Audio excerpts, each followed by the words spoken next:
Welcome to SEL and EDU, the podcast where we explore how educators bring social emotional learning to life by sharing stories, strategies, and sparks of inspiration.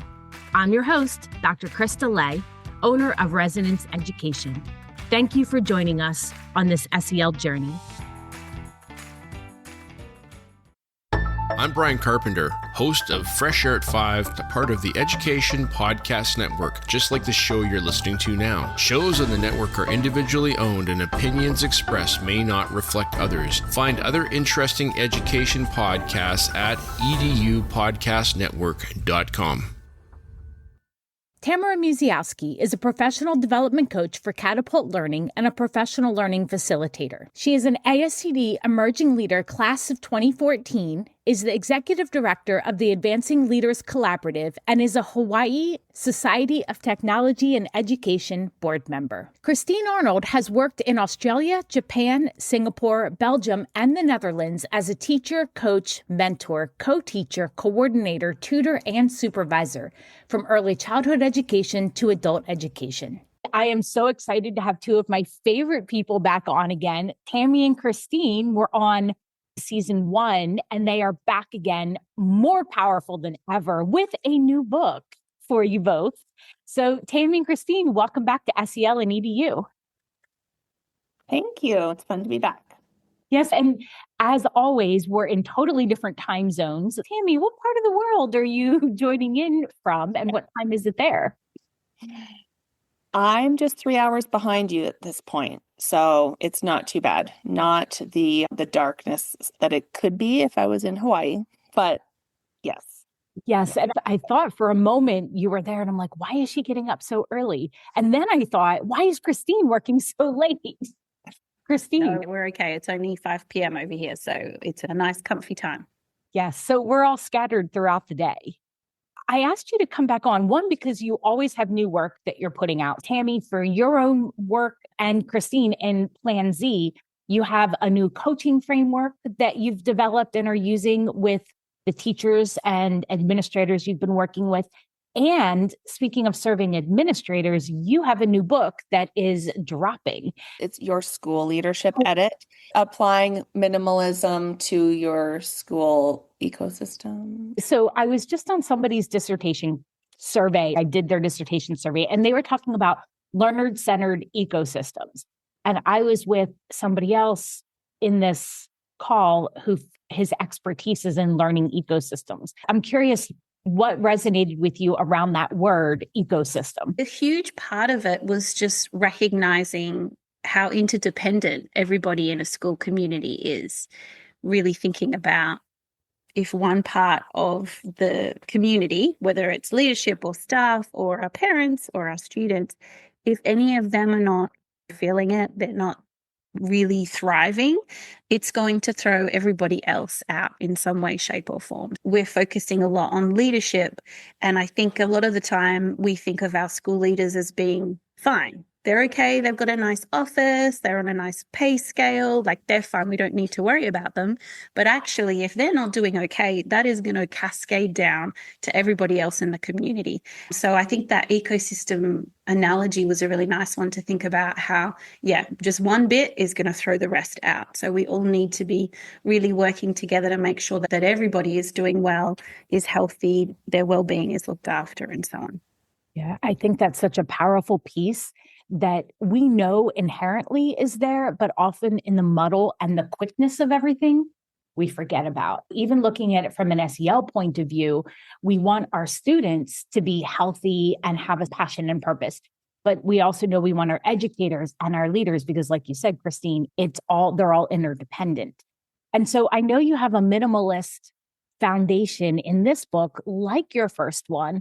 And so what motivated you to write this second book? How is it different from the first one?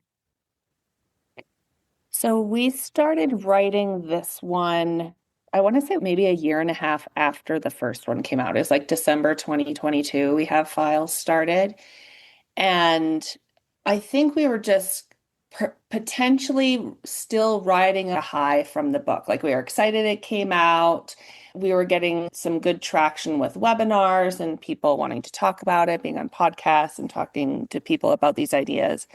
And so we just started dropping ideas in this folder, like maybe we should write like a school leader lens book, maybe not. And so we had stuff sitting there for quite a while. And then we didn't start like actually getting serious about it again until 2024, early 2024, I want to say. So it sat there for a year. And then we had some conversation about, okay, these are the roles that we're in right now. Maybe we should start writing this kind of newer framework. It's still grounded in minimalism, but we're looking at the school lens because we're in these different roles and we're seeing things from different perspectives, but it's from that bigger picture. We have a different framework, although we still talk about things from the first book in this book because it is very essential for us to understand the triple P that we talked about in the first book.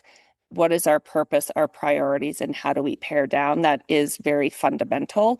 And so we took that and built out that bigger picture from that. We questioned even doing it because Christine was in a new role. They were going through school accreditation. She was planning a wedding, like all the life things were happening. And I was like, no, we can do this. Let's plan out a timeline. Let's get this thing together. And so it was a fairly big year just trying to get all of our words down on paper. But the deadline really kept us going. I don't know what you're talking about. It was very relaxing for me, Tammy. Just adding on to what you were saying there, I think as well, when we were doing the webinars and sessions with people after the first book, we kept coming back to this question from the people that we were interacting with, where they were saying, I love this. Minimalism, fantastic, sign me up. But what do I do if I'm in an environment where nobody else is thinking about minimalism? What if I'm in a context where the leadership above me is the complete opposite of minimalism? So what do we do then? And so I think driven by a lot of the questions that we were having in our sessions and our interviews, we were like, yeah, there's a call for something bigger than individual teachers themselves in their own classroom. So I think that was one of the big motivators for us as well. Christine, with your new shift into your role, how are you seeing these different pieces fit into your day-to-day? I think it's always a journey, right? It's always a learning journey. I don't think you can necessarily say that we 100% do everything that's in either one of the books, but it's something that we're learning and thinking about and growing all the time. But I think shifting into more of a leadership role, it gives you a very different perspective about the systems behind schools that you might not necessarily see when you're in the classroom and your majority of your focus is on your kiddos. So I think when we were writing about some of those systems and thinking, yeah, some of this could be streamlined as well. It's not just the day-to-day in the classroom, but there's some of these big systems that underpin all of the workings of our school that also could be streamlined as well. And I don't necessarily have all the role that has the power to enact some of those changes, but I think it's also still useful to be asking those questions and having that discourse and do that thinking about how we could potentially improve as well. I've been thinking about this as well. You don't have to have a formalized leadership role to be considered a leader. You're part of that ecosystem. And because you're part of that system, you have the agency and you have the power to influence that system and to affect change. Tammy, when somebody orders the book, what can they expect as they go through? So we have it written similar to the first. So where you could just grab a chapter and read it, depending on what your need is. But we do recommend reading the first couple of chapters because the introductory chapter and we have a preamble are really valuable in just the sense of getting some background information, putting the spotlight on school leaders and the impact that you'd have on schools. and getting that bigger picture alignment there. The first chapter is about building out that culture and ecosystem and what that looks like. And then each of the subsequent chapters are about doing an edit. That's why the cover has highlighters on it, because it's an editing process, right? Anytime we're going through some kind of process of evaluation, reflection, something, we think of it as, what are we keeping? What are we going to do away with? What are we editing, right? So how are we making things more streamlined? In each chapter, you'll also find sections around our 5 Rs: reimagine, remove, reinvest, refine. Within like one of the chapters is editing communications. So we'll talk about, these are the ways in which like you can remove things from your communications. You can reinvest different communication tools. Each chapter has these concrete pieces that you can say, oh, this is actually like a little edit that I can make in my communication systems because something's funky there and my message isn't getting through. That's how each chapter is set up, with examples and research behind everything. Christine, I saw you starting to look up something. Do you have those 5 Rs? I do. I think this is very fascinating for everybody. Just because you wrote it doesn't mean you've memorized the whole thing. But yes, our 5 Rs: reimagine, remove, repurpose, reinvest, and refine. So as I'm reflecting on those 5 Rs, I'm looking around my office space, and I'm even thinking about my space, which I know you address in your first book. And I'm thinking about, what do I need to do to get a good start going into this school year? I'm going to be back working in schools again with teachers in their classrooms, and I want to make sure that I'm prepared to have better communication, to be better organized, to streamline what I'm sharing. So I'm even seeing that for people who are working between buildings or people who are working outside of buildings, I'm working with ecosystems that are already structured. But how am I ensuring that I am going in with a similar flow that is existing in there, knowing that I can have some influence, but that I am streamlining things too for the educators to not make it feel like something bigger or more? What audiences did you have in mind as you were going through the process? And did that shift at all?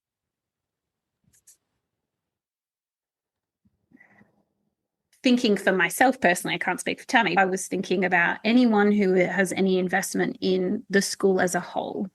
So it could be any of your leaders, it could be your board, it could be, your parent association, any sort of group that is looking at the school as a whole, which is your teachers as well, obviously. I would hope that anyone in that ecosystem, as you mentioned, would find something that is relevant to them and also helpful in what they're trying to do to edit down what they're doing and the systems that they're engaged in.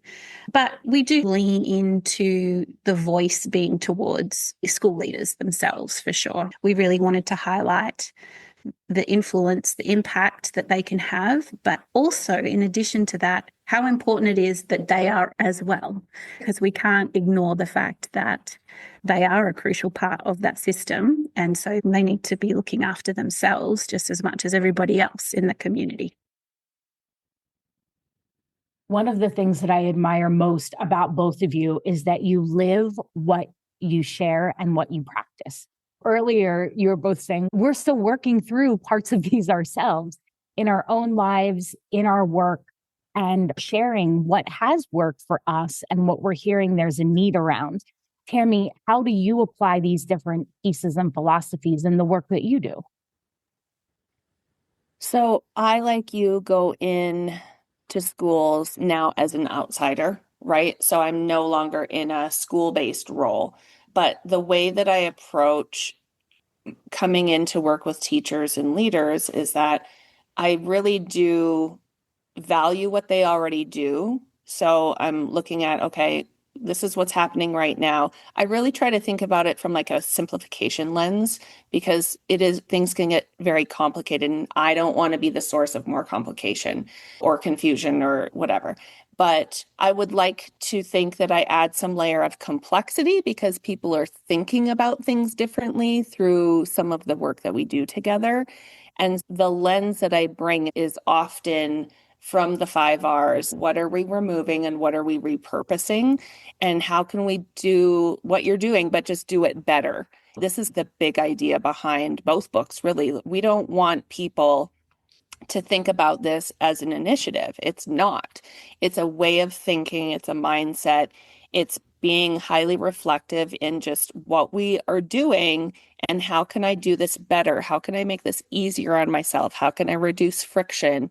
And with that, like that just takes away some of the stress in our roles, right? When we just boil it down or pare it down, as we would say, because it is so easy to get pulled into all of the things, the overcomplications, even as a person, as an outsider coming into schools.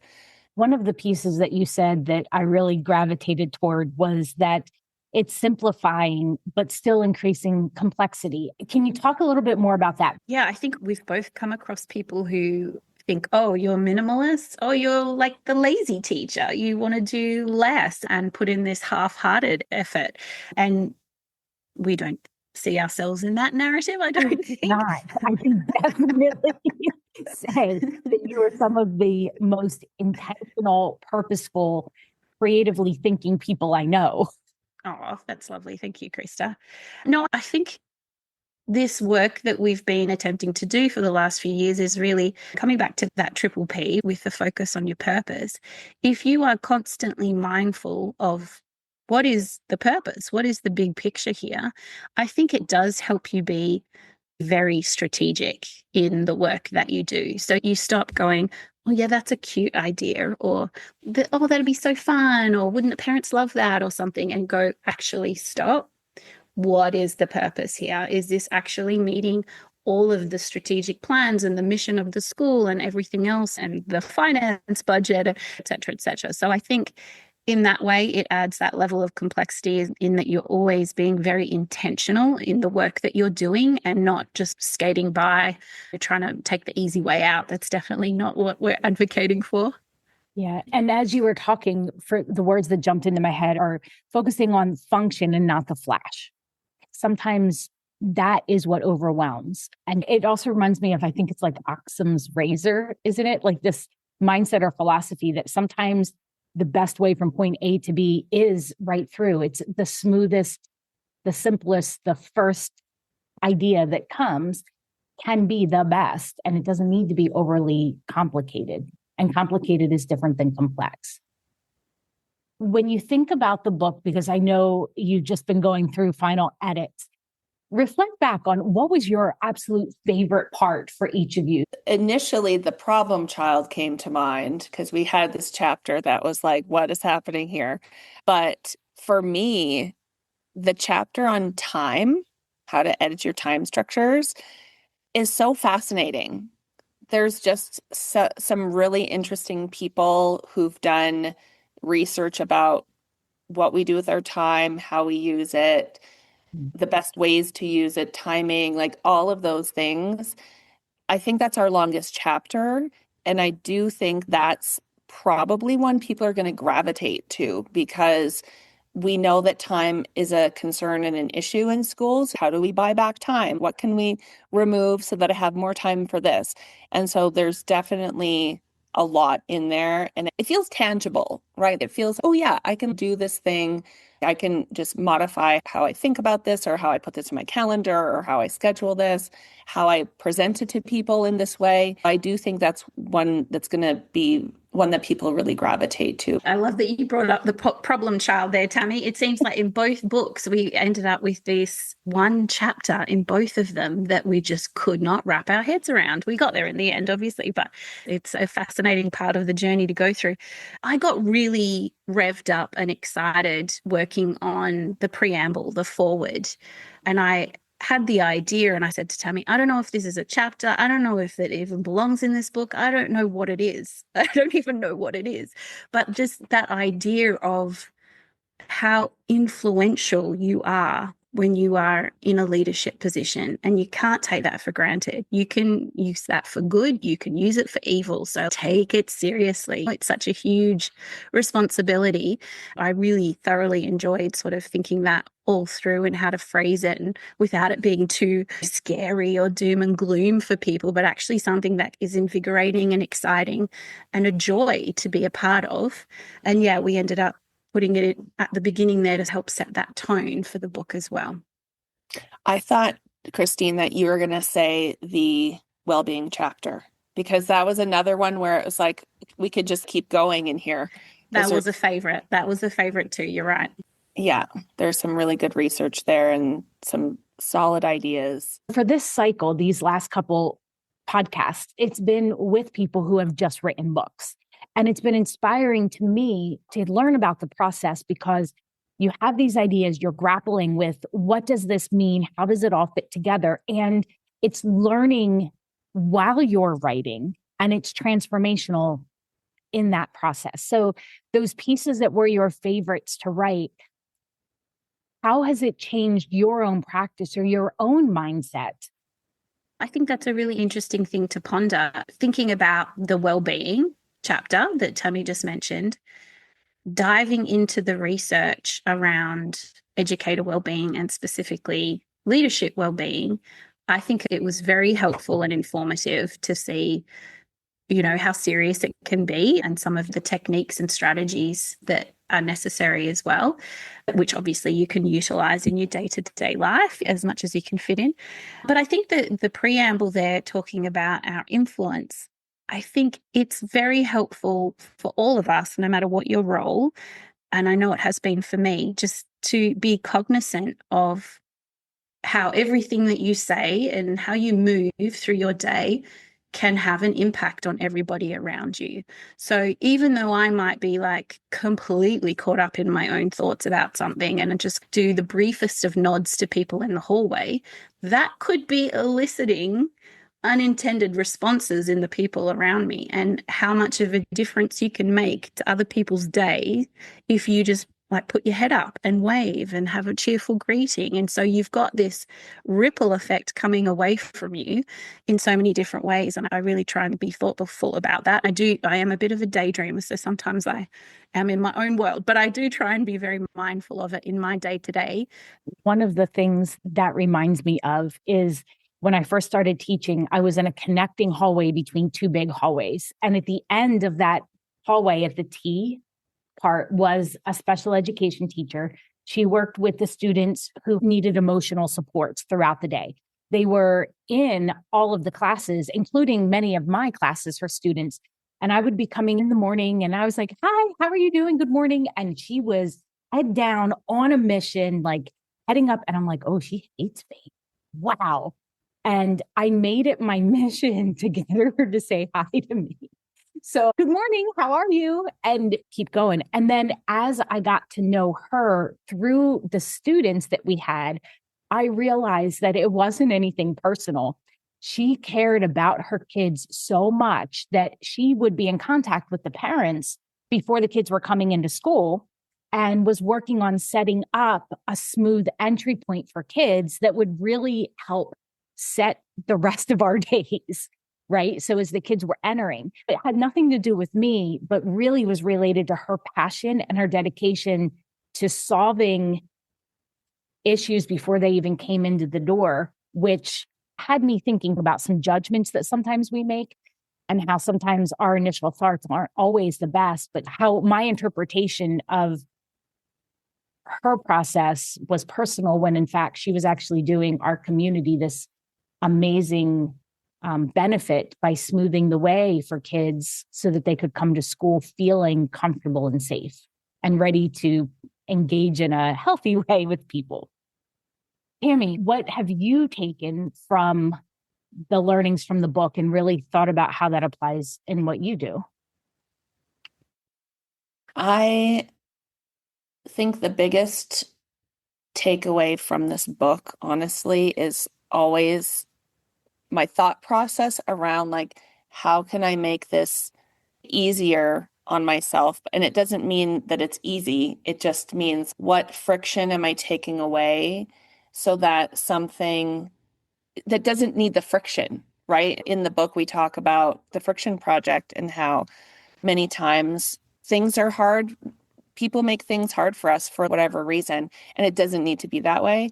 And sometimes I do that to myself in my own work. I think about like, why does this seem so hard when it really shouldn't be? A lot of the reading that we had done to write this book, such interesting research around all of these pieces, the friction in situations, how it affects our well-being, how just all the pieces have been so interesting. And yeah, I always just think about that for myself. And then I always try to make it low friction when I'm working with people.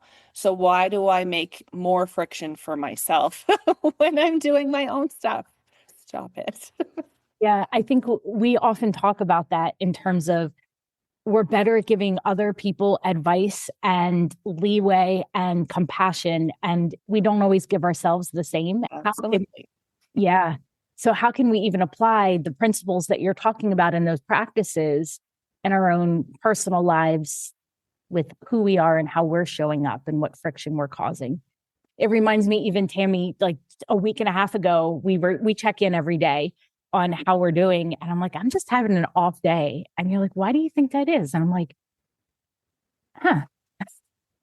like I was just content that day to just be off. But then thinking, I'm like, okay, this is why I think I'm feeling a little off. It didn't necessarily change how I was feeling in the moment, but I will say that identifying why allowed me to move past it.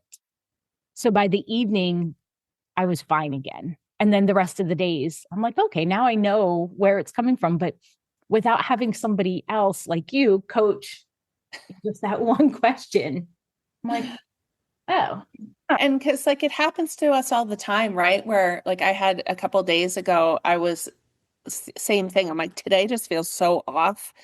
And I just stopped and was like, okay, what were the things that have put me in this spot or made me feel this way? Okay, yeah, these are clear things, but honestly, like they're not even that big of a deal and they're done now. So why am I so put off by them? We've mentioned a few times in the work that we've done, the importance of pausing and just stop for a minute, just take 30 seconds to think, why is this so hard? Or why is this not working? Why do I feel this way about this? It goes back to what you both were talking about with communication and clarity. I was feeling off because I didn't have clarity about something when all I had to do was ask. Instead of just waiting, and Christine, you're laughing, instead of waiting to see how things were going to play out, all I had to do was ask. Especially when I think about, I focus on social emotional learning. Christine, it goes back to your point of we're still learning this for ourselves. It's a journey. 100%. No, we can really tie ourselves up in knots with this sort of stuff, can't we? It's crazy. The amount of like effort and emotional energy that we put into things when, yeah, if you just paused and took a moment, for sure. Absolutely.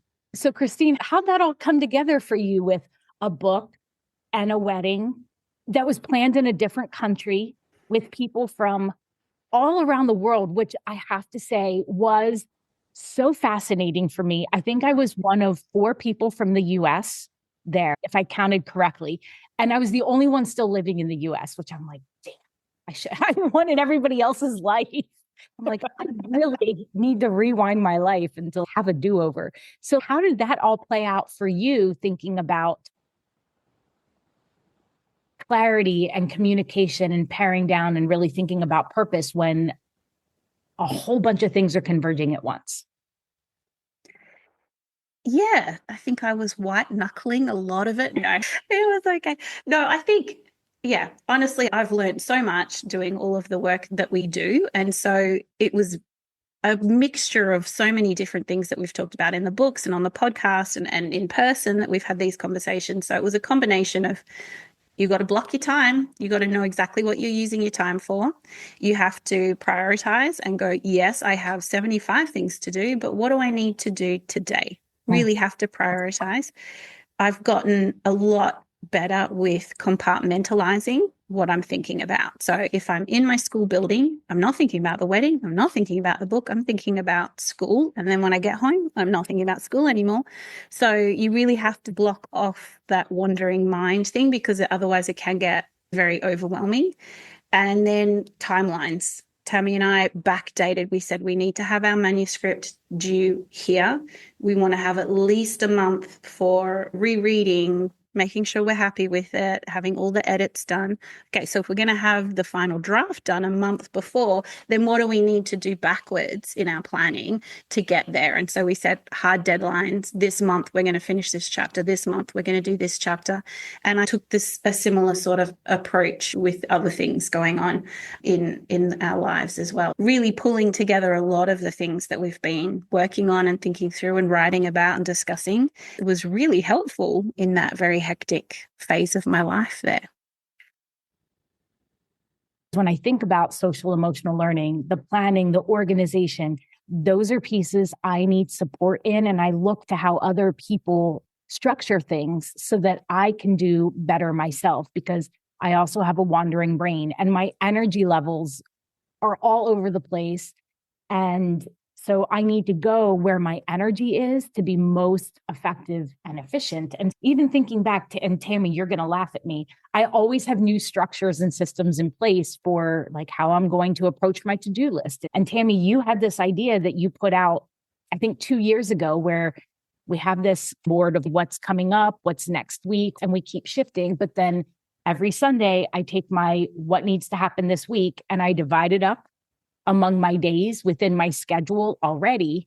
And that still has been one of the most effective strategies for me. And I look at, okay, what needs to happen today? Like you were saying, Christine. So Tammy, thinking about your own life and how you navigate between so many different locations and states for work and writing the book, what are some of those pieces that you have really found work for you that are tried and true? Yeah, very similar. Just blocking the time, making my list of all the things, right? But then compartmentalizing so that I knew this has to do with my business, this has to do with the book, this has to do with this. So I was really segmenting, and then similarly to you, just, okay, this week, I know I've got to take care of this to get to this point for next week.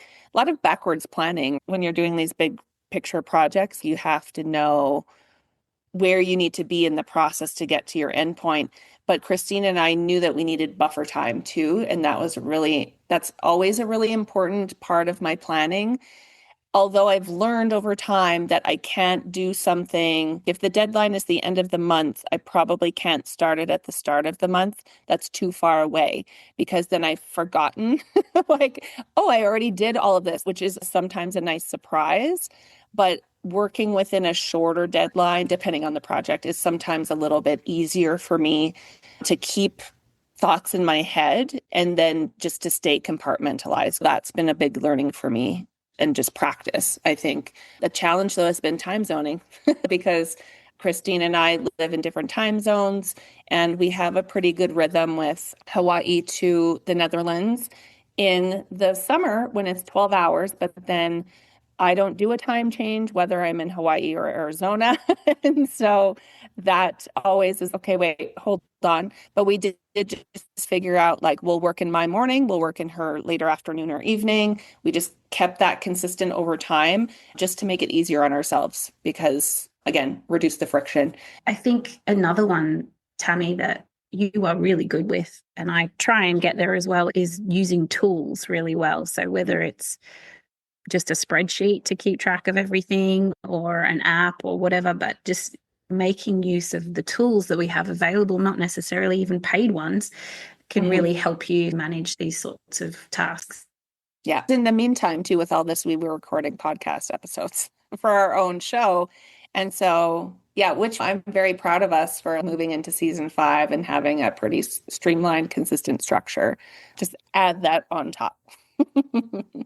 in my head, I'm like, you are so killing adulting. This is what I aspire to. I'm like, oh my gosh, yes. If you saw the state of my house, you would not be saying that, Krista. This is not real life. Or something always has to give, right? Something is always getting put on the back burner. So you just got to make your choices. I agree with you, though, in the state of the house. So our mutual friend, Allie Rodman, came over because her family's going to help take care of my bunnies while I'm gone to Portugal. And she's, oh my gosh, let me see your office because I've only seen it in the background. And I said, I can take you up there. But what you don't see are all the stacks of things in piles on the floor. Over the last couple months, with the way that life has been, I've left everything for different schools just in the piles. And now I'm like, okay, I need to take care of this. But I feel like if something has to drop, I'd rather it be the things and the stuff like that than the people and the connections and the work. So I'm giving you permission. This is in essence, I'm saying, let the house go. As long as it isn't causing you stress. Good point. That's the thing. So if because I'm living in the same thing too, where like piles and okay, I have to repack my bag and I need to put this pile over here because that's not for that. And although last night I did get on a good stretch of this goes in this box, this goes in here, but my paper files and book piles are a bit atrocious. But it's not stressing me out. The other stuff was because it was like, I don't know where that is now, and I'm going to need that in the next couple of weeks. So I need to put that like right there on my couch behind me. I'm going to put that right there so that I will not forget to bring it with me when I need it on that day. But yeah, just that's the thing that we got to be careful about too, is as long as it's not causing stress or like unease in your house with other people too. That's an excellent point. And that is why I did clean the downstairs. Yeah. And moved everything up into the upstairs. Yes, it's contained now. Yeah. And speaking of containers, I am a huge fan of boxes and containers and bags to hold everything. So that's, yeah. Sorry, I'm diverging into, okay, what do I need to work on this afternoon? And thinking about how I can edit and repurpose and redesign and all of the R's to make my life less frictiony. Yes. So I know that when schools focus on your book, they would often contact you to come in and to talk about the book study or to come in and support the teachers as they were doing these audits and cleaning things up. And I suspect that the same thing is going to happen with this book coming out, where leaders are like, I need to talk to you, get a hold of you, dig more deeply into what this looks like, and have a conversation with you, because I read all the books and having conversations with you both has been very helpful for me. How can people get a hold of you for all of these different extension pieces beyond the book and applying what they're learning? The book is coming out through Routledge. That would be the website to go to for purchasing, or Amazon or wherever you buy your books. We are probably the easiest way to get in touch with us would be through planseducation.com, or on Instagram is at planseducation. My email is tammy@planseducation.com.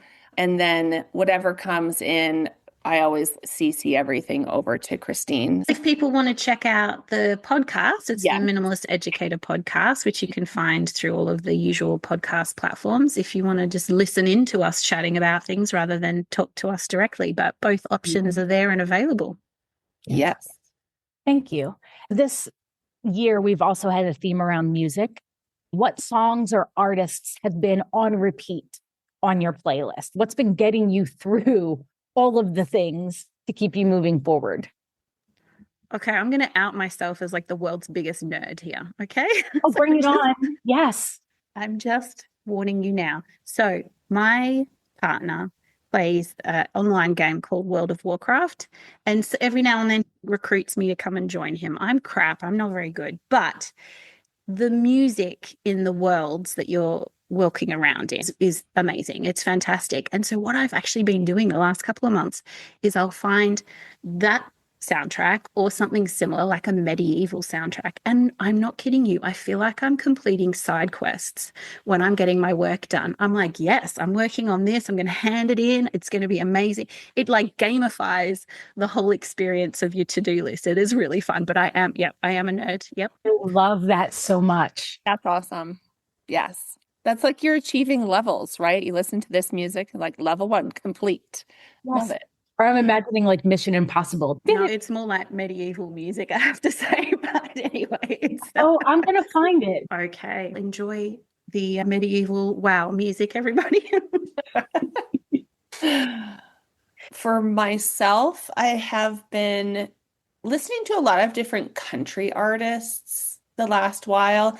One I'm listening to now is Lainey Wilson. She has like a really distinctive voice, and I've seen her. She was on like Yellowstone a few episodes, and she's a great storyteller, has a very unique sounding voice. So I like listening to her lately. Yeah, she came to mind first. I almost thought you were going to say Dolly. Yes. It's funny because like Dolly always lives in my mind in different ways. I don't always listen to her music though. Once in a while I do. Yeah. Good old Dolly. I feel like every time I see something Dolly related, because she's all over the place now. Yeah. She's making everything. I feel like taking snapshots and sending it to you. And so now, Christine, every time I see World of Warcraft, I'm going to be like, Christine. Yeah. I'm like a level 12 or something. I shouldn't be advertising it at all, but it is fun to gamify it and make you feel like you're completing little tasks along the way. We all start somewhere. This is And true. the next time you're on the podcast, you're going to be like, I am level 737. I don't know if it goes that high, but I will give it a go for you, Krista. I will give it a go. Make me proud. Thank you both for coming on. I know that it's earlier in the morning for Tammy, the end of the day for you, Christine. And I always enjoy us talking and learning more about how you put what you're passionate about into practice, because it always makes me think about how I can refine and be better at how I'm showing up and how I'm using time and how I'm not just taking things for granted, but being more purposeful and thoughtful and intentional. Thank you again. Thank you. Thanks for having us. Thanks, Krista. Thank you again for tuning in to this episode of SEL in EDU. At Residence Education, we equip educators with knowledge, skills, and resources to design learning experiences that foster students' academic, social, and emotional growth. We believe that every small action to foster connections and growth creates ripples shaping the future.